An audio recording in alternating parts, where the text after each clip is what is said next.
ಇಳಕಲ್ ನಗರಕ್ಕೆ ಲೋಕಾಯುಕ್ತ ಬಿಎಸ್ ಪಾಟೀಲ್ ಭೇಟಿ. ಬೆಂಗಳೂರಿಂದ ಚಿತ್ರದುರ್ಗ ಮಾರ್ಗವಾಗಿ ಇಳಕಲ್ ತಾಲೂಕಿನ ಮುಖಾಂತರ ಮುದ್ದೇಬಿಹಾಳ ತಾಲೂಕಿನ ಪಡೇಕನೂರ ಗ್ರಾಮಕ್ಕೆ ತೆರಳುವ ಸಂದರ್ಭದಲ್ಲಿ ಇಳಕಲ್ ನಗರದ ಪ್ರವಾಸಿ ಮಂದಿರದಲ್ಲಿ ಉಪಹಾರ ಸೇವಿಸಿ ಅವಳಿ ತಾಲೂಕಾದ ಇಳಕಲ್ ಹುನಗುಂದ ದಂಡಾಧಿಕಾರಿಗಳೊಂದಿಗೆ ಮತ್ತು ಎಲ್ಲಾ ಇಲಾಖೆಯ ಅಧಿಕಾರಿಗಳಿಗೆ ನಗರ ಮತ್ತು ಹಳ್ಳಿಗಳಲ್ಲಿನ ಆರೋಗ್ಯ ಕೇಂದ್ರ, ಅಂಗನವಾಡಿ ಕೇಂದ್ರ, ಕಸವಿಲೇವಾರಿ ಘಟಕ, ಕುಡಿಯುವ ನೀರು, ರಸ್ತೆ ಒಳಚರಂಡಿ, ಬಯಲು ಮುಕ್ತ ಶೌಚಾಲಯ ಸಮಸ್ಯೆಗಳ ಕುರಿತು ಸನ್ಮಾನ್ಯ ನ್ಯಾಯಾಧೀಶರು ಲೋಕಾಯುಕ್ತ ಬಿಎಸ್ ಪಾಟೀಲ್ ಅವರು ಸುದೀರ್ಘವಾಗಿ ಚರ್ಚಿಸಿದರು.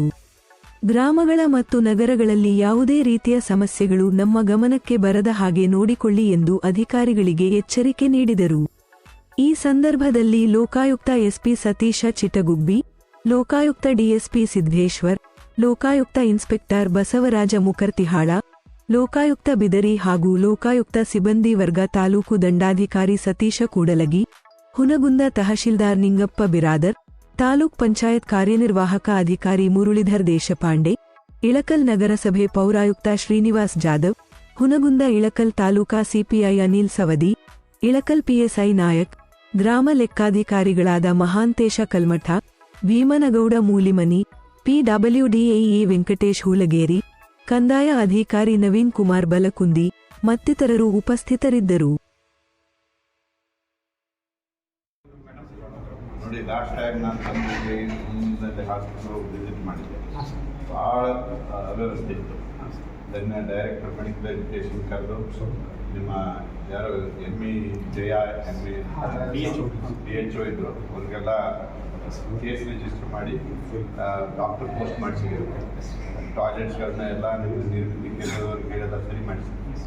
ಈಗ ನೀವು ಹ್ಯಾವ್ ಟು ಈ ಅವಳಿ ತಾಲೂಕುಗಳನ್ನು ಸ್ವಲ್ಪ ಚೆನ್ನಾಗಿ ನೋಡ್ಕೊಳಕ್ಕೆ ರೆಗ್ಯುಲರ್ ಯಾವುದು ಇಲ್ಕಲ್ ಅದೇ ಈಗ ಅಲ್ಲಿ PK ಗುರುಗಾರ ಇದ್ದಿತ್ತು ಸರ್, ರೀಸೆಂಟ್ಲಿ ಟ್ರಾನ್ಸ್ಫರ್ ಆಗಿದೆ ಸರ್.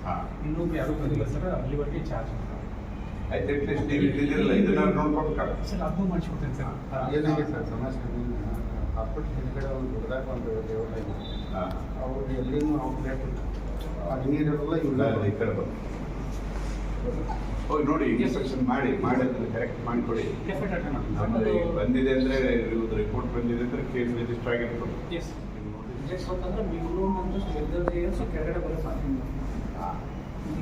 ನೀರು ಬರಲಾದ್ರೆ ನೋಡ್ಕೋಬೇಕಲ್ಲ, ಬೇರೆ ಇದು ಮಾಡ್ಬೇಕಲ್ಲ, ಬೇರೆ ಗಟ್ಟರ ಯಾವ್ದಾರು ಇದ್ರೆ ಇಲ್ಲಿಗೂ ಸೇರಿಸ್ಬೇಕಲ್ಲ. ನೀರು ಬಸ್ಸಿದೆ ಸರ್. ಇದು ಏನೋ ಒಂದು ರಿಟೈನಿಂಗ್ ವಾಲ್ ಮಾಡಿ ಇದ್ರೊಳಗೆ ಫ್ಲೋರ್ ಬಂದು ಅಂದ್ರೆ ಪವರ್ ಪಾಯಿಂಟ್ ಸರ್. ಹಿಂಗಾಗಿ ಹೆವಿ ವಾಟರ್ ಬಂದು ಇದು ಆಗುತ್ತೆ ಸರ್. ಏನು ಮಾಡಿದ್ರು ಬರೋದು ಸರ್, ಅದನ್ನು ಮ್ಯಾಗಿನ ನೀರು ಮಾಡ್ತೀವಿ. ನೀರಲ್ಲಿ ಬಿಲ್ಡಿಂಗ್ ಐವತ್ತು ಮಾಡಿ ಮ್ಯಾಗ ಎಲ್ಲ ಕಡೆ ಡೆಂಗ್ಯೂ ಇದೆ ಆಯ್ತಾ. ಇಲ್ಲಿ ಜನರನ್ನು ಸೆನ್ಸಿಟೈಸ್ ಮಾಡಬೇಕು. ನಾವು ಬೆಂಗಳೂರಿನಲ್ಲಿ ಹೇಗೆ ಮಾಡಿದ್ದೀವಿ ಅಂದರೆ, ನಮ್ಮ ಆಫೀಸರ್ಸ್ಗಳು ಸ್ಕ್ವಾಡ್ ಮಾಡಿದ್ದೀವಿ. 8 ಝೋನ್ ಅದಾವೆ ಬೆಂಗಳೂರಿನ BBMP 8 ಝೋನ್. ಪ್ರತಿ ತಿಂಗಳು ಕೇಸ್ ಕರಿತೀವಿ. 25-30 ಆಫೀಸರ್ಸ್ ಬರ್ತಾರೆ, ಬಂದು ಅವರು ರಿಪೋರ್ಟ್ ಹಾಕ್ತಾರೆ. ಏನೇನು ಕಸ ಹೇಗೆ ವಿಲೇವಾರಿ ಮಾಡಿದ್ದೀರಿ ಅಂತ, ಏನು ಕಂಪ್ಲೇಂಟ್ ಬಂದು ಇಮ್ಮಿಡಿಯೇಟ್ಲಿ ಅವ್ರನ್ನ ದಾಖಲು ಮಾಡ್ತೀವಿ. ಆಯಿತಾ, ಇನಿಷಿಯೇಟ್ ಮಾಡ್ತೀವಿ ಇನ್ವೆಸ್ಟಿಗೇಷನ್. ನಮ್ಮ ಆಫೀಸರ್ಸ್ SP ಗಳು ಅವ್ರನ್ನೆಲ್ಲ ಸ್ಪಾಟ್ ಮಾಡಿ ಕಡೆ ರೀಸನಲ್ ಕಮಿಷನ್ ಅವ್ರನ್ನೆಲ್ಲ ಅಕೌಂಟಬಿಲಿಟಿ ಫಿಕ್ಸ್ ಮಾಡಿ. ಆಯಿತಾ, ನೀವು ಆ ಥರ ಮಾಡಿ. ನಿಮ್ಮ ಪೌರ ಕಾರ್ಮಿಕರಿಗೆ ಕೊಟ್ಟು ಅವರಿಗೆ ಏರಿಯಾ ಕೊಡಬೇಕು. ನೀವು ಇಷ್ಟಿಷ್ಟು ಮೀಟರ್ ನೀವು ಕೆಲಸ ಮಾಡಬೇಕು ಅಂತ ಹೇಳಿ ಅವ್ರೇನು ಮಾಡ್ತಾರೆ, ಪೌರ ಕಾರ್ಮಿಕರಿಗೆ ಹೇಳಿರ್ತಾರೆ. ಅವ್ರು ಬರ್ತಾರೋ ಹೋಗ್ತಾರೋ, ಎಷ್ಟು ಜನ ಬಂದರು, ಎಷ್ಟು ಜನ ಆ್ಯಬ್ಸೆಂಟ್ ಹೋದರು, ಜನ ಕೆಲಸ ಮಾಡಿದರು ಇಲ್ವೋ, ಯಾವ ಹೊಣೆಗೆ ಮಾಡಿದರು, ಏನೂ ಅಕೌಂಟಬಿಲಿಟಿ ಇಲ್ಲ. ಹೀಗಾಗಿ ಎಲ್ಲ ತೊಂದರೆ ಆಗ್ತಾಯಿದೆ. ನೀವು ಅದನ್ನು ಅವ್ರನ್ನೆಲ್ಲ ಕರೆದು ಮೀಟಿಂಗ್ ಮಾಡಿ ಅವ್ರಿಗೆ ರೆಸ್ಪಾನ್ಸಿಬಿಲಿಟಿ ಫಿಕ್ಸ್ ಮಾಡಬೇಕು. ನಿಮ್ಮ ಏರಿಯಾದ ರೆಸ್ಪಾನ್ಸಿಬಿಲಿಟಿ ಹೀಗೆ ನಾವು ಹೇಳ್ತೀವಿ. ಈಗ ಬಂದು ಇನ್ಸ್ಪೆಕ್ಷನ್ ಮಾಡ್ತಾರೆ. ಎಲ್ಲಾದರೂ ಇದು ಕಂಡು ಬಂತು, ಚರಂಡಿ ನೀರು ಹಾಗೆ ಅವರು ಕಂಡು ಬಂತು ಅಂದರೆ ಕೂಡಲೇ ಆ್ಯಕ್ಷನ್ ತೊಗೊಳ್ತೀವಿ. ಯಾಕೆಂದರೆ ಮೊದಲು ಹೇಳೋದು ನೀವೆಲ್ಲ ನಮ್ಮ ಆಫೀಸರ್ಸ್ಗಳು ಚೆನ್ನಾಗಿ ಕೆಲಸ ಮಾಡ್ತೀವಿ.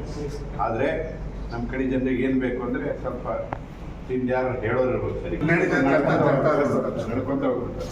ನಡೆಸಕ್ಕೆ ಭಾಳ ಶಾಣ ನಮ್ಗೆ. ನಡೀತದಂದ್ರೆ ನಡೆಸ್ಕೊತ ಹೋಗ್ಬೋದು. ನಡೀದಿಲ್ಲ ಅಂದರೆ ಕೆಲಸ ಮಾಡ್ಬೋದು. ಆ ಥರ ನಡೀಲಾರ್ದಂಗೆ ಮಾಡ್ಬೋದು. ಯಾವುದ್ರಲ್ಲಿ ನಡೀದಿಲ್ಲ ಕೂಡದು